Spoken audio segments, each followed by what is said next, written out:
Praise the lord. దేవుడు మిమ్మల్ని దీవించిన గాక. ఈరోజు దేవుడు మనతో మాట్లాడుతున్న మాట మత్తయి సువార్త 19వ అధ్యాయము 5వ వచనంలో ఇలా రాయబడింది. ఇందు నిమిత్తము పురుషుడు తల్లిదండ్రులను విడిచి తన భార్యను హత్తుకొనును, వారిద్దరును ఏక శరీరంగా ఉందిరని చెప్పిననియు మీరు చదవలేదా? కాబట్టి వారికను ఇద్దరు కాక ఏక శరీరంగా ఉన్నారు గనుక దేవుడు జతపరిచిన వారిని మనుష్యుడు వేరుపరచకూడదని చెప్పాను. హల్లెలూయా.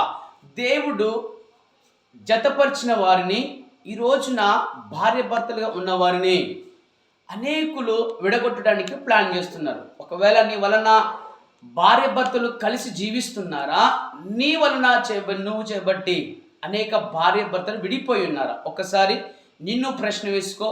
దేవుడు సన్నిధిలో నుండి దేవుడు నా ద్వారా ఈ రోజున ప్రభు మాట్లాడినటువంటి మాట.